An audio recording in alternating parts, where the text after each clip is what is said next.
وی هغه بل عمل دا دی چې کله د ژمي سخت موسم وي، سخت موسم، او د ژمي سخته یخني وي، او په سخته یخنۍ کې ته د سارې راپاسې یا د شپې راپاسې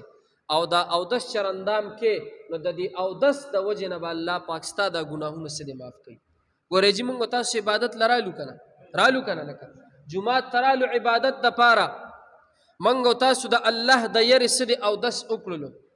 اودس هم وکړلو، چارندام هم وکړلو، د دې دپاره موږ چې عبادت هم وکړلو، عبادت به کوو، الله به راته ته څه دی په دې باندې رضا راکوي. نو چې ته کله اودس کې حدیث کې راځي چې ته کله اودس کې په دې مخ ته اوبه ور واچې، نو ستا د مخ ګناهونه څه دي دا معاف شي. خبره پېښ شوه؟ د دې حدیث دلیل درته اوس وایم. حضرت عقبه ابن عامر رضی الله تعالی عنہ، څوک هلکه لږ دا نوم والے، حضرت عقبه ابن عامر رضی الله تعالی عنہ دا د حضور علیه السلام صحابي او د رسول الله مبارک اوخان ګړې وي، چیلې وي، د عقبه ابن عامر رضی الله تعالی عنہ ته وی دا لږ بوزه دا اسره وه، موږ ورته ویل لکه دا سرن له بوزه. نو حضرت عقبه ابن عامر رضی الله تعالی عنہ د رسول الله مبارک دا څاروي بوتلل سرن دپاره، چې سرن دپاره یې بوتلل، چې څاروي ښه برابر شول، نو چې دی واپسې کې راتلو د مازدیګرې د مونځ ټیم و، نو رسول الله مبارک په جماعت کې ناسو صحابو ته بیان کو، په بیان کې دا حدیث مبارک وی رسول الله مبارک وی چې څوک د مانځه دپاره د عبادت دپاره اودس وکړي، اودس او دې کله په دې خولې کې اوبه ور واچي، نو د خولې ګناه معاف شي، که پوزه کنګال کړه د پوزې ګناه معاف شوله، دغه شانتې که مخ یې ووینځلو د مخ ګناه معاف شوله،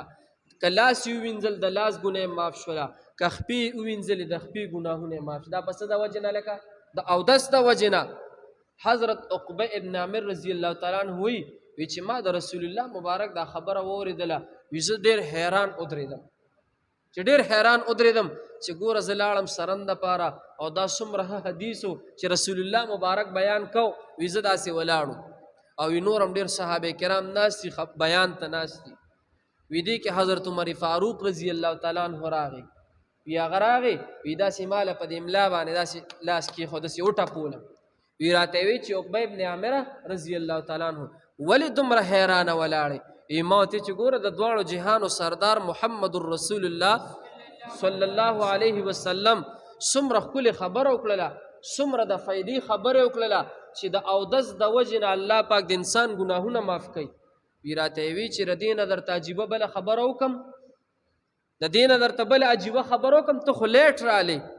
د دې نه مخکې موږ ته حضور علیه السلام یو بل حدیث وویل. وی ما ورته چې راته زر ووایې کوم حدیث یې درته وویل؟ وی راته وی اوره جي عمر رضی الله تعالی عنہ عقبه ابن عامر رضی الله تعالی عنہ ته وی راته وی چې حضور علیه السلام دا حدیث هم وویلی چې څوک اودس چرندام په ښه طریقه وکړي، په څه شلې کا ښه طریقې، څه مطلب چې خبرې ترې چا سره نه کوي، بلکل څه چې کله اودس ته کښېنې په اوچت ځای کښېنه، بسم الله الرحمن الرحیم ووایه، خبرې ترې چا سره مه کوه، اول دا لاسونه تر مړوندونو پورې ووینځه، مسواک استعمال پکې وکړه، دغه شانتې پوزه ښه کنګال کا، خوله ښه کنګال کا، چې کله دا مخ وینځې نو په شړپ اوبه مه اچوه چې بل ته څه دی دارې رسېږي، دا د آدابو خلاف دي. اودس کې چې کله په مخ اوبه اچې ښه په مزه اوبه اچوه، دغه شانتې ښه په آدابو لحاظ سره څه دی اودس چې دی وکړلو. نو عقبه ابن عامر ته عمر رضی الله تعالی عنہ ورته وی حضور علیه السلام فرمایي چې څوک به ښه طریقه اودس وکړي او بیا د اودس نه پس ده وی اشهد ان لا اله الا الله واشهد ان محمدا عبده ورسوله. دا خو را سره ووایه که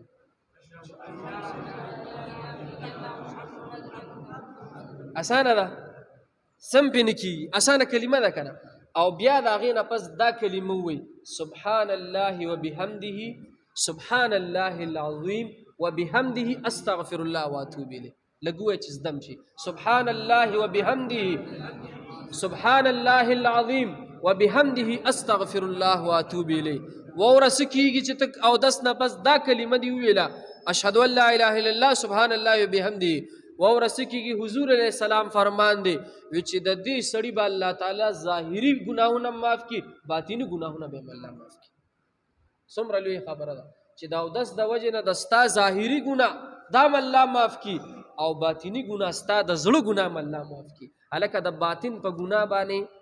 موږ او تاسو صرف خبردار یو، الله پې خبردار دی، الله پې ښه پوهېږي. زموږ په زړه کې چې څه دي څوک پې لکه ښه پوهېږي، الله پې ښه پوهېږي. موږ دلته ناست یو چې زموږ په زړه کې که د ګناه ارادې که د نیکۍ ارادې څوک پې خبردار دی، الله پې خبردار دی. که په زړه کې د ګناه اراده د مخکې نه وي یا د اوس وي، دا اودس نه پس دا کلمات وایه، الله به د باطن هم صفا کوي، ظاهر به د الله څه د صفا کوي.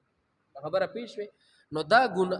داسې نیک اعمال چې د هغې د وجې نه څه دی د انسان ګناهونه معاف کېږي. نو یو دا اودس دی، خو اودس څه دی لکه